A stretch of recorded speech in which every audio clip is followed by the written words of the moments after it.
것 같은데 편하게 이 PPT와 함께 이렇게 말씀을 나누려고 합니다. 제가 대학교 1학년 들어가자마자 이 동아리에서 저를 영입하려고 참 애를 많이 썼습니다. 왠지 아시겠어요? 네. 그 당시에 어떤 이 가수, 아이돌 그룹과 제가 좀 닮았대요. 인정하지 못하시는 것 같은데 지금은 이렇지만 그때는 조금 괜찮았습니다. 이건 제 얘기가 아니라 우리 집에 굉장히 시크한 한 녀석이 있어요. 아들이 있는데 제 사진을 보더니 이런 얘기를 해요. 그땐 이랬는데 지금 왜 그래요? 그냥 그때는 좀 괜찮았나 봐요. 그 여러 동아리 중에 한 동아리가 있는데 그 동아리의 그 사역은 뭐였냐면 그 아동과 청소년 사역하는 동아리였어요. 근데 그 동아리의 캐치프레이즈가 뭐냐면 한 아이가 예수님을 믿으면 3대가 예수님을 믿는다. 그러니까 그 아이가 믿고 그 아이를 키우는 부모가 믿고 그 아이가 자라서 그 자녀에게 믿음을 전하면 그 아이 또한 믿게 된다. 결국 한 아이가 예수님을 믿으면 3대가 예수님을 믿게 된다. 아주 교회 학교에 있어서 아주 중요한 부분이기도 합니다. 사실 교회마다 교회 학교가 어렵다는 얘기를 많이 해요. 지금 어려운 것도 사실이고요. 제가 아는 교회는 어른만 수천 명이 모이는데 중고등부가 40여 명밖에 모이지 않는데요. 뭐 코로나라는 특수 상황도 있지만 우리 지금 현실의 이 교회 학교의 심각성 분명히 우리는 인지할 필요는 분명히 있습니다. 또한 그런 상황 속에서도 교회 학교가 부흥하는 교회도 있는 것은 사실이에요. 그런데 성도 여러분, 저는 말씀을 준비하면서 그런 생각을 해봤습니다. 우리의 시선을 조금 넓혀보자. 조금 넓혀서 우리가 품어야 될 대상을 좀 확장해보자라는 생각을 해봅니다. 우리 교회 안에 있는 학생들만이 아니라 이 땅에 있는 모든 학생들을 한번 품어보자는 거죠. 뭐 거대한 이상처럼 보일지 모르지만 저는 그렇게 생각합니다. 그 아이들이 언젠가 주님 품으로 돌아올 수 있을 거라고 믿습니다. 그것을 우리는 준비하자는 거죠. 그것을 기대하고 기도하고 준비하고 기다리는 거예요. 얼마 전에 여러분 잘 아시겠지만 분당에 고3 학생 이야기를 아시죠? 처음 그 아이가 실종됐다는 그 소식을 접했을 때 너무 안타까웠어요. 그래서 저도 모르게 기도가 나오더라고요. 하나님 제발 살려주세요. 그 아이를 위해서 기도했는데 끝내 비극적인 소식이 들려왔습니다. 그 아이가 얼마나 갈등했던지 그 극단적인 선택을 하기 바로 전에 뭐하러 문제집을 샀겠어요? 그 아이 마음속에 두 마음이 있었겠죠. 고3으로 살아가야 된다는 그 마음이 있었을 것이고 한편으로 삶을 포기하고 싶은 생각이 교차했을 거예요. 그런데 결국 후자가 이기고 말았던 거죠. 이것은 누구 탓할 필요도 없어요. 막 언론은 누구 탓 합니다. 뭐 부모의 탓이다. 아니면 교육제도의 탓이다라고 하지만 우리는 먼저 믿음의 사람들이 우리를 한번 돌아봤으면 합니다. 왜냐하면 그런 아이들을 우리가 품을 수 있냐라는 것을 봐야 돼요. 힘들고 지쳐하는 아이들을 우리 교회가 지금 한국교회가 우리 청운교회가 지금 그 아이들을 품을 수 있냐는 것이죠. 가정도 마찬가지예요. 요즘 가정이 어떻습니까? 다음 한번 보여주시겠어요? 지금 이 사진 잘 안 보이시지만 한번 보이시면 어떤 것이 느껴지십니까? 기본적으로 일반적인 가정의 모습이라고 하면서 이제 보여지는 모습입니다. 엄마, 아빠, 할머니, 할아버지, 아들, 딸. 성비도 딱 5대5예요. 조금 한번 축소해 볼까요? 그 다음이요. 표준 가족이라고 하면서 여러 공공기관에서 보여주는 사진이 바로 이런 모습이에요. 엄마, 아빠, 아이 둘. 그런데 한번 생각해 봅시다. 지금 가구의 표준 분포도가 어떻게 되는지 아세요? 다음이요.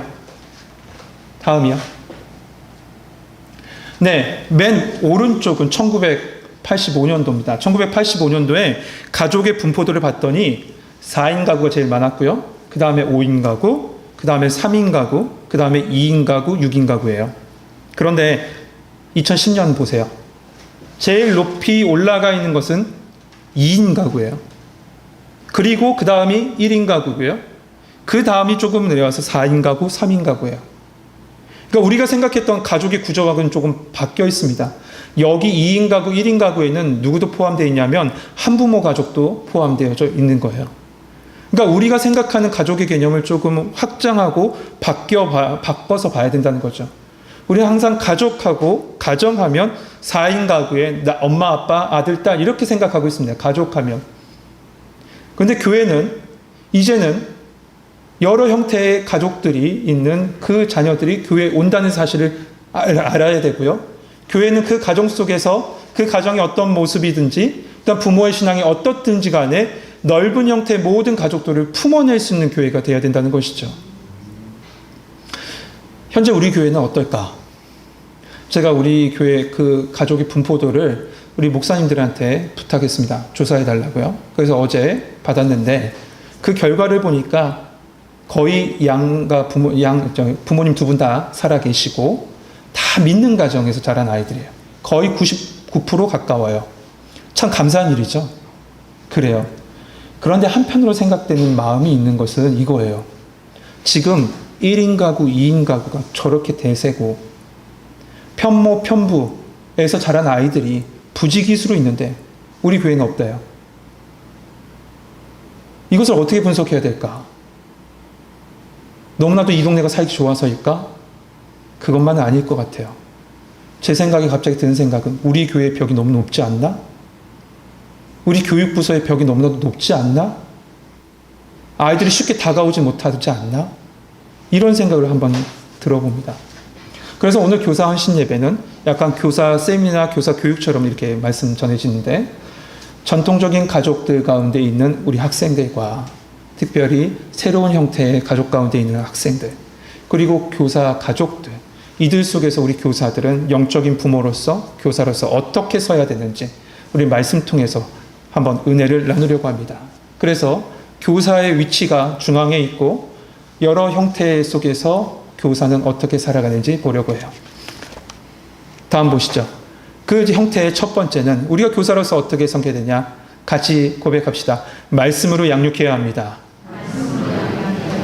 우리 25절 말씀인데 앞에 나와 있는데요. 같이 한번 읽겠습니다. 25절입니다. 시작. 내가 교회에 보낸 것은 하나님이 너희를 위하여 교회에 주신 직분을 받아 하나님의 말씀을 이루려 함이니라. 아멘.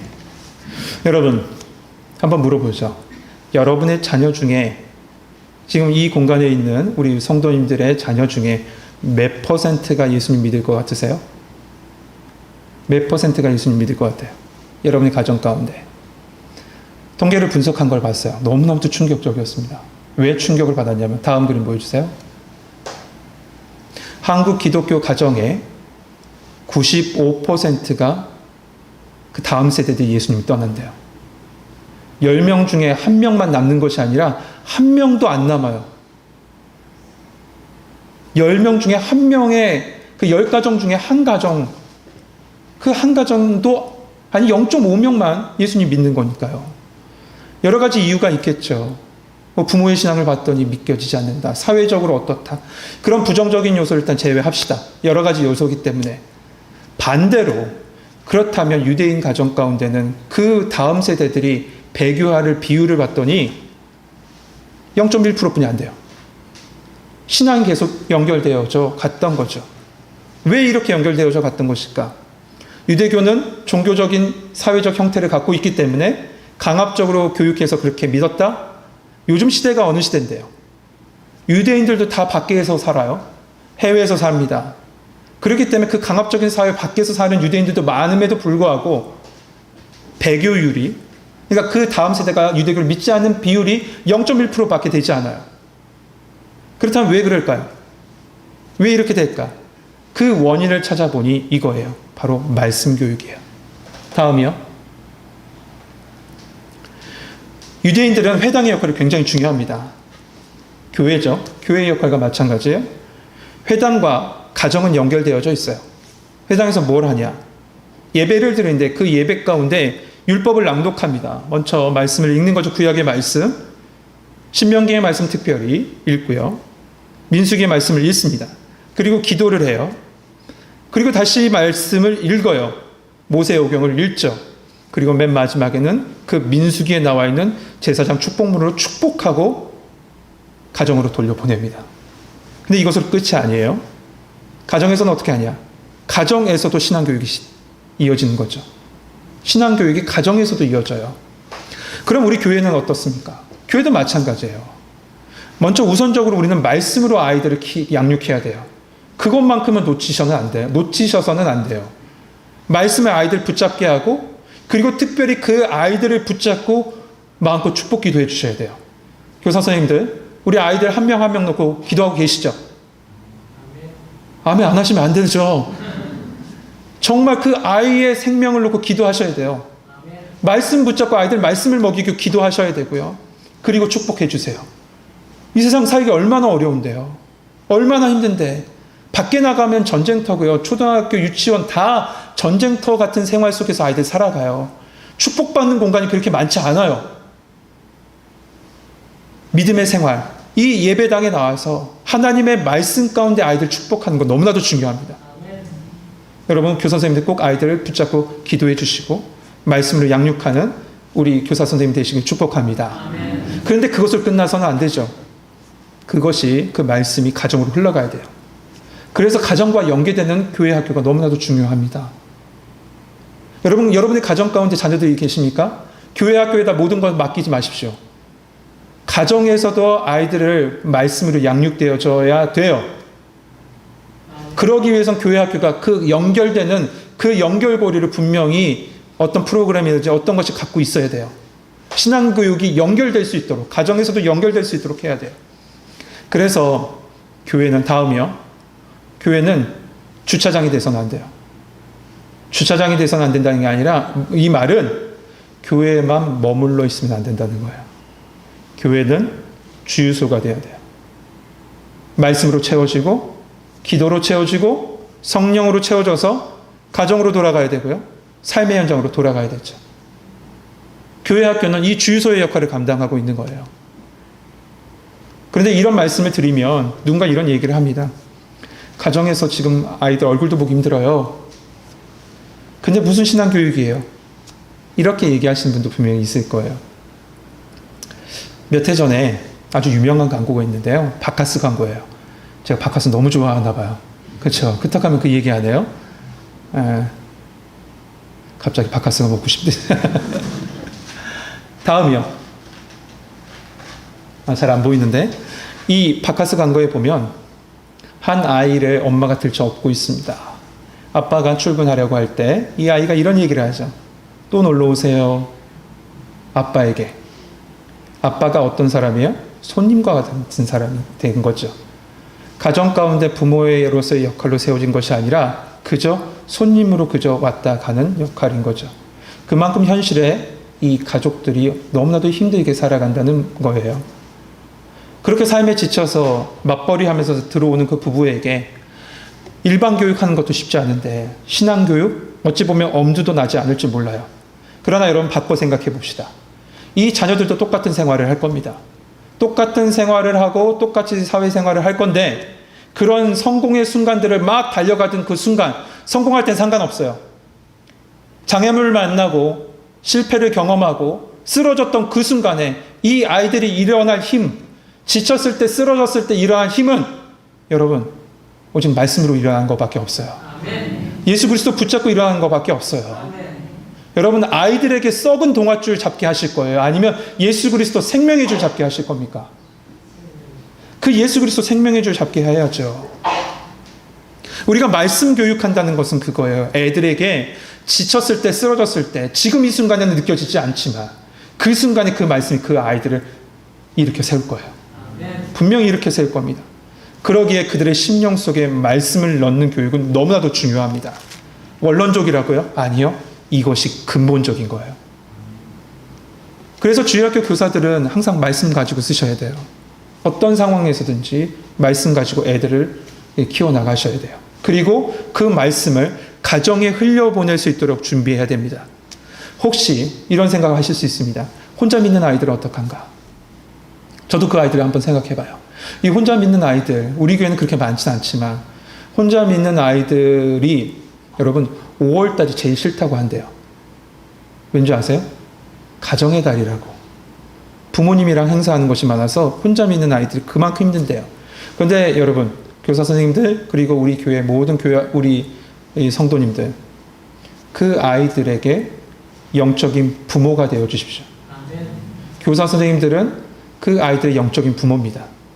하나님께서 여러분에게 여러분의 자녀를 별보다도 해보다도 그 귀한 자녀를 맡겨주셨듯이 하나님께서 그 아이들을 우리 선생님들에게 맡겨주신 거예요. 그런데 일주일에 한 번 1시간으로 그 아이들을 키운다는 것, 그건 불가능하죠. 만약에 혼자 믿는 아이가 있다면 매일은 하지 못하지만 그 아이들을 케어하고 그 아이들을 키워나갈 수 있도록 여러분 기도하면서 그 아이들을 영적인 부모로서 키울 수 있는 우리 교사 선생님 되시길 주님의 이름으로 축복합니다. 그렇다면 무슨 말씀을 가르쳐야 될까요? 당연히 예수 그리스도와 그의 십자가 복음일 겁니다.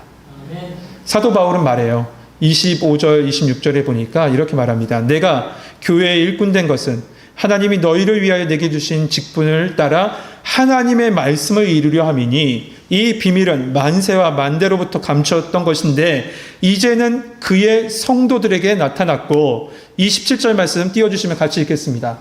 같이 읽겠습니다. 시작.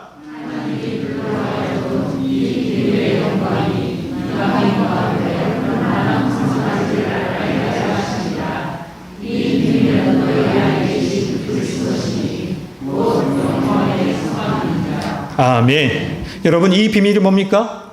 예수 그리스도, 그 십자가 복음입니다. 여러분, 그 안에 무엇이 있을까요? 골로새서 그 다음 장 2장에 보면 이렇게 나와 있어요. 2장 3절에 보면 그 안에는 지혜와 지식의 모든 것이 감춰져 있다고요. 그리고 2장 9절에 보면 그 안에는 하나님의 신성의 모든 충만한 것이 그의 육체 안에 거했다고 말씀해 주고 있어요.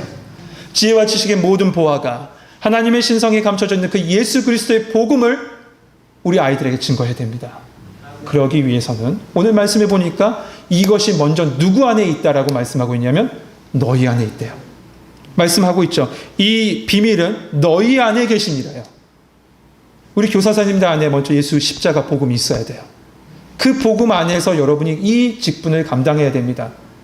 그 직분을 감당하면서 증거해야 될 것은 바로 예수 그리스도와 영광의 소망인 거죠. 그 영광의 소망을 증거하셔야 돼요. 그러면 그 영광의 소망 예수 그리스도를 어떻게 전할까요? 그 다음 절이 28절에 나오는데요. 말씀 한번 보면 같이 한번 읽읍시다. 28절입니다. 앞에 띄워주세요. 같이 읽겠습니다. 시작. 우리가 그를 전하여 각 사람을 따르고 모든 지혜로 각 사람을 가르치며 각 사람을 그리스도 안에서 완전한 자로 세우려니. 아멘.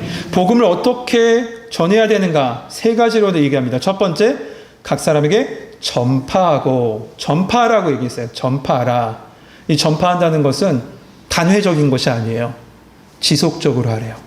그러니까 복음을 전하는 것은 아이들한테 복음을 전하는 것은 지속적으로 해야 돼요. 아이들 만나는 순간, 그리고 우리 자녀들에게 복음을 전하는 것은 단회적인 것이 아니라 지속적으로 예수 그리스도를 선포해야 되는 거예요. 두 번째는 권함이에요. 여러분, 저는 이것이 굉장히 중요하다고 생각해요. 권한다는 게 뭘까요? 이것 좀 드세요가 아니에요. 성경 말씀 속에 이 원어적으로 봤더니 권함이라는 단어를 찾아보니까 권함은 마음속에 두다예요. 마음속에 두다라는 것은 마음의 기둥을 세운다는 거예요. 어떤 기둥을 세워요? 십자가 기둥을 세우는 거예요. 아이들이 아무리 삶이 흔들려도요, 기둥이 세워져 있으면 흔들리지 않아요. 기둥이 무너지기 때문에 그 인생이 흔들리는 거죠.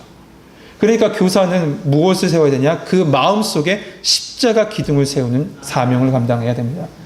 그리고 마지막은 가르치라고 했어요. 그렇게 되면 그 아이들이 전파하고 권하며 가르침을 받는 그 사람이 어떻게 되냐? 28절 하반절에 보면 이렇게 말씀합니다.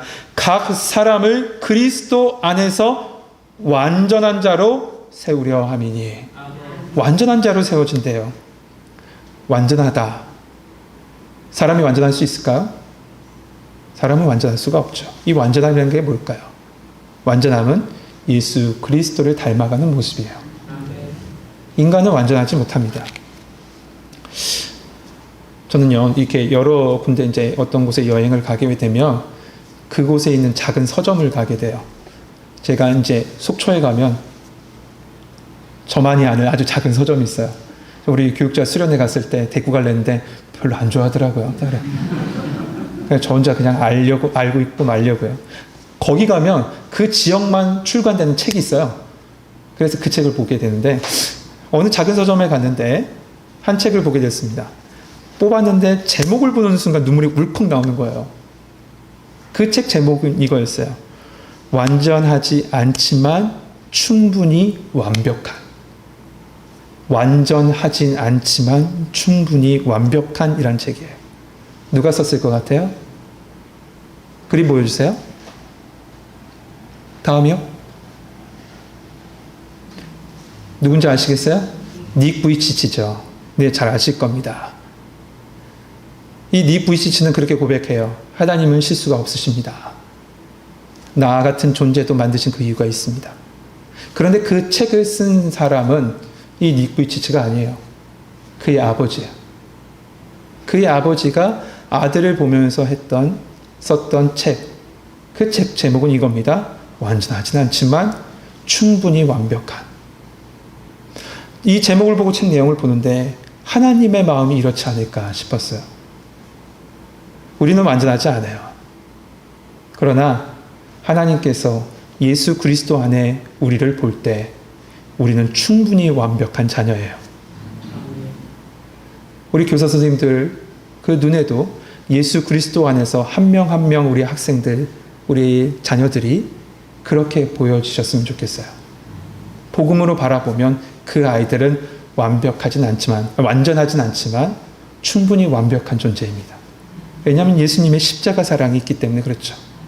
그러므로 우리는 그 감추었던 놀라운 비밀, 그것을 교사로서, 그리고 성도님들은 각 가정의 믿음의 교사로서 그렇게 전파하고 권하고 가르쳐야 될 의무를 가지고 있는 거죠. 무엇을? 예수 그리스도의 십자가 그 하나님의 복음을요. 우리 교사 선생님들 그 하나님의 복음을 증거하는 우리 성도님들 가정의 믿음의 교사로 세워진 은혜가 여러분 가운데 함께하길 주님의 이름으로 축복합니다. 두 번째, 교사로서 우리는 무엇을 해야 될까? 수고와 열심이 분명히 있어야 될 겁니다. 24절 말씀 보면 바울이 이렇게 시작하고 있어요. 복음을 전하는 자세가 이렇다라고 합니다. 24절 한번 같이 한번 읽어봅시다. 다음이요. 네, 읽겠습니다. 시작.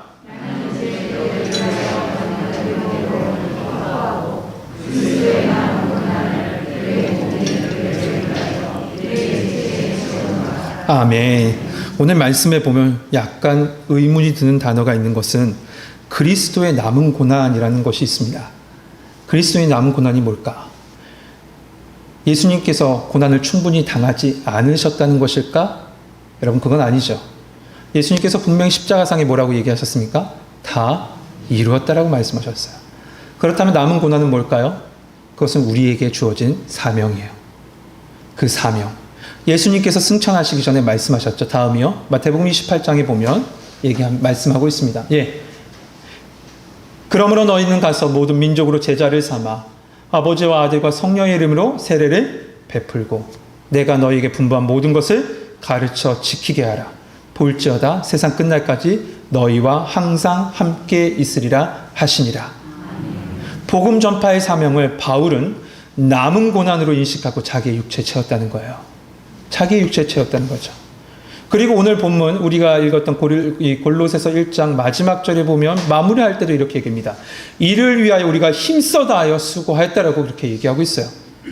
우리는 교사로서 복음을 전하는 자로서 분명히 힘을 다하여 수고를 해야 됩니다. 여러분, 농부에 땀이 없는 수확물은 존재하지 않아요. 농부에 땀이 서려 있는 수확물이 가장 아름답고 존귀해요. 한 초등학교 6학년 아이가 있습니다. 6학년 될 때까지요. 그 아이의 말을 들어본 담임 선생님이 없어요.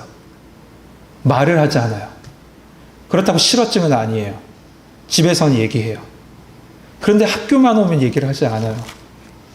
그런데 한 음악 선생님이 그 아이를 3학년 때부터 만났어요. 가르치기 시작해요. 당연히 그 음악 선생님한테도 말을 안 하죠. 근데 그 선생님이 그 아이에게 진심으로 다가갑니다. 그러니까 아이가 조금씩 변해요. 처음에는 친구들과 합창하는 그 순서가 있었는데, 그때가 있었는데, 나와만 있어 라고 했더니 그 쭈뼛쭈뼛거리는 이 걸음을 데리고 나와 있습니다. 후에는 선생님하고 어떻게 얘기하냐? 글로 써서 얘기해요. 말을 하지 않고. 그런데 얼마 전에 독창 시험이 있었는데 선생님이 옆에 나와서 한번 해볼래? 라고 했는데 그 아무 말도 하지 않는 아이가 옆에 오더니 선생님이 귀에 대고 노래를 불렀대요. 말 한마디 안 했던 애가요. 이 이야기를 담임선생님이 들었어요. 그리고 담임선생님은 어머니에게 전화했더니 어머니 펑펑 우는 거예요. 여러분, 한 아이가 말하기까지 4년 걸렸어요. 우리 자녀들, 그리고 우리가 가르치는 학생들, 그들의 주의 복음 안에서 예수가 그리스도십니다. 예수가 하나님의 아들이십니다. 예수님만이 나의 주 되십니다라고 고백하는 것, 그것은 어찌 보면 더 많은 시간이 필요할지 몰라요. 그럼에도 불구하고 지금 당장 그 아이의 모습을 보는 것이 아니야. 우리는 그가 하나님의 자녀로서 커 있을 그 아이의 모습을 보는 거죠. 그리고 우리는 그 아이를 향해서 수고와 노력과 땀을 쏟는 겁니다. 제가 전임전도사 사역을 했던 교회는 공휴일이면 당직을 섰어요. 전임전도사들이. 그때 당시가 이제 대통령 선거 날이었던 것 같아요. 당직을 쓰고 있는데 또 6학년이네요. 6학년이 문제가 있나? 왜 6학년이 계속 6학년 여자아이가 온 거예요. 우리 교회 주일학교 학생이었죠. 제가 가르쳤던 애인데. 근데 이 아이가 왔더니 말을 횡설수설하는 거예요. 알고 보니까 한잔했어요. 한잔하고 온 거예요. 그 아이는 조부모님과 살았거든요. 근데 할머니가 그 냉장고, 집에 냉장고에 녹색병을 사다 놓으신 거죠. 그 녹색병 뭔지 아세요? 네, 아시면, 네, 아시죠. 네, 더 이상 얘기 안 할게요. 이 녹색병을 사다 놨는데 그걸 마신 거예요. 근데 얘기를 해보니까 그게 너무 마셨더니 썼대요. 그래서 어떻게 한 줄 아세요? 오렌지 주스를 타 먹었대요. 아주 칵테일을 만들어서 먹었어요. 그리고 취해서 교회에 왔어요. 근데 전 감사한 거예요. 그래도 온 곳이 교회예요. 얼마나 다행이에요. 그 순간에 여자 전도사님한테 전화를 해서 불러서 아이를 어떤 공간에서 좀 재우고 해장까지 시켜서 보냈습니다. 그 외에도 그 아이가 자라서 수없는 일을 겪었어요. 그 아이가 자란 동안에. 수없이 막 도망 다니고 학교 안 가고. 그래서 그 지역 아동센터 전도사님하고 이 노원에 잡으러 왔었어요. 이 로데오 거리. 그래서 제가 노원을 첫 번째 왔을 때 그때 잡으러 올 때 알아요. 근데 그 아이가 변했어요. 그 아이가 지금은 그 교회 지역 아동센터 보조교사로 일해요. 그 아이가 커서 그렇게 변했죠. 그 수고와 노력이 다른 곳에 가지 않게 했어요. 그 아이를요. 그 아이를 교회 안에 머물게 했고 주님 안에서 새롭게 바뀌게 했어요. 그 순간은 보이지 않아요. 6학년 때부터 고등학교, 대학교 1학년 때까지 망난 짓을 하고 다녔는데 그 아이가 변할 거라고 생각하는 사람은 아무도 없었는데 그럼에도 불구하고 끌고 있었니 그 아이의 심령에 복음이 들어간 거죠.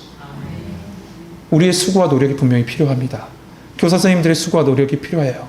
가정에도 마찬가지예요. 우리 자녀들이 바뀌기 위해서는 부모님의 수고와 노력이 필요해요. 그런데 그 수고와 노력은 내 힘으로 할 수 없어요. 그래서 29절에 바울은 이렇게 말하고 있는 겁니다. 29절 띄워주시면 같이 읽겠습니다. 다음이요. 네, 다음이요. 같이 읽겠습니다. 시작.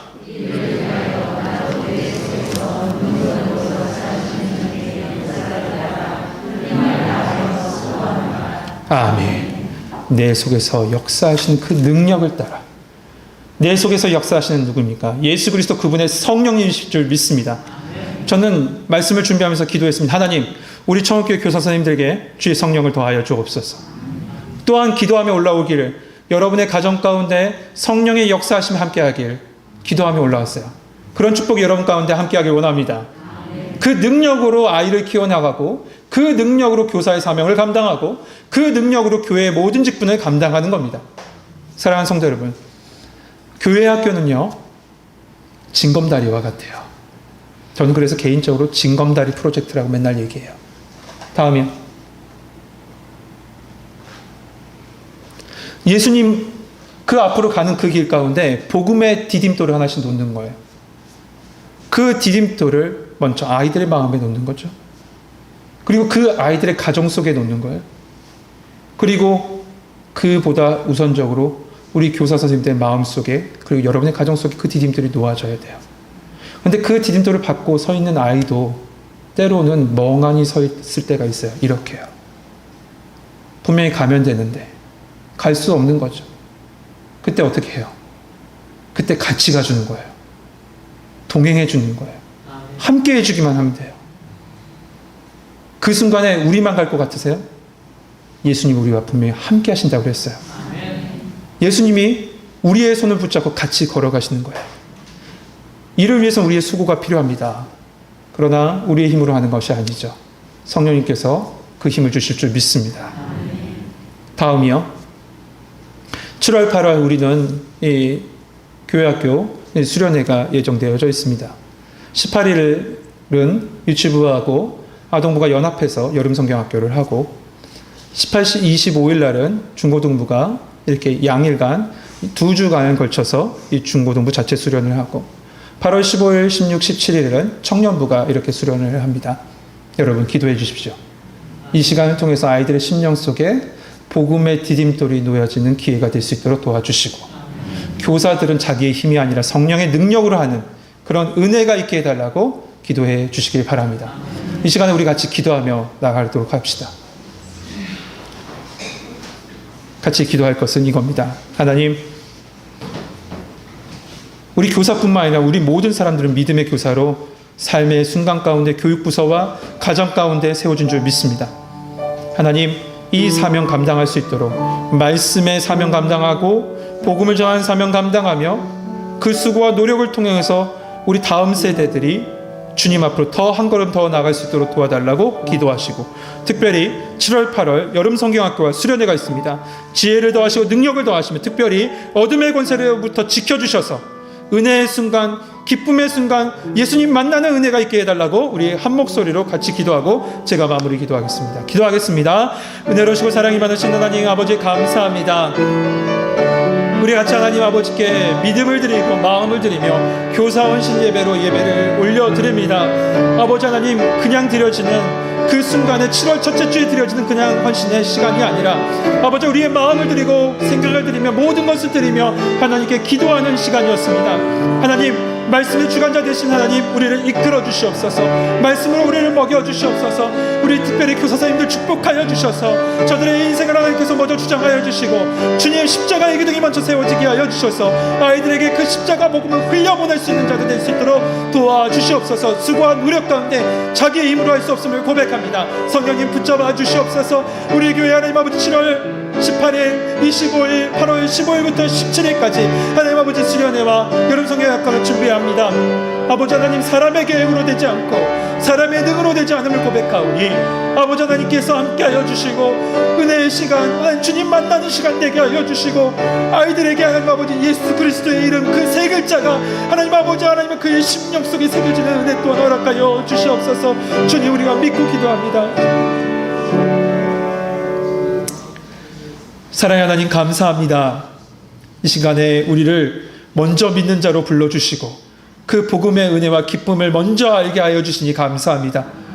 우리 안에 머물지 않게 하옵소서. 그 복음의 은혜를, 그 복음의 물줄기를 흘려보낼 수 있도록 도와주옵소서.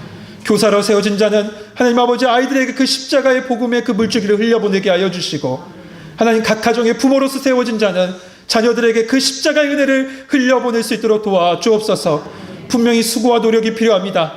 그러나 하나님 아버지 우리의 힘으로 할 수 없음을 주님 아시지요. 성령님, 우리에게 능력 주셔서 우리의 입술을 주장하시사 예수의 복음이 증거되게 하시고 우리의 삶을 주장하시사 삶의 걸음걸음마다 복음의 향기가 풍겨나게 하여 주시옵소서.